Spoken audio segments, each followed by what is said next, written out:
சிக்மங்களூர்லேருந்து காலைல 5 மணிக்கெலாம் கிளம்பி வந்தாச்சு. கிட்டத்தட்ட ஒரு 5 ஹவர்ஸ் ட்ராவல் பண்ணி மடிக்கேரி வந்திருக்கோம். மடிக்கேரியில் அபி ஃபால்ஸில் குளிக்கலான்னு அங்கே குளிக்காமல் வந்துட்டேன். ஓகே, உள்ளே போயிட்டு தண்ணி வருதான்னு தெரியல. மெயினாக தண்ணி வந்துச்சுன்னா கண்டிப்பாக குளிக்கலாம்.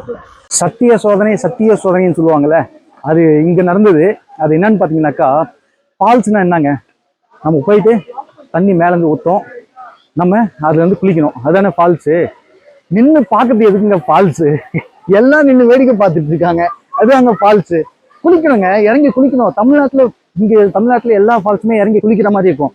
ஆனால் இங்கே பாருங்க, நின்று வேடிக்கை பார்க்குற மாதிரி இருக்கு. என்ன கான்செப்ட், என்னதான் நடக்குது இங்கே? 450 கிலோமீட்டர் ட்ராவல் பண்ணி 10 ரூபாய் டிக்கெட் வாங்கி 400 மீட்டர் நடந்து வந்து கூண்டுக்குள்ள இருந்து ஃபால்ஸை பார்த்துட்டு இருக்கோம். நம்மளுடைய நிலைமை, கூண்டுக்குள்ள இருந்து நம்ம ஃபால்ஸை பார்க்குறோம். நீங்கள் ஃபைனலாக ஃபால்ஸ்ன்னு நினச்சி வராதுங்க, ஏதோ ஒரு மியூசியமில் வேடிக்கை பார்க்க வர நினச்சோன்னா இந்த இடத்துல வந்து பார்க்கலாம் நீங்கள்.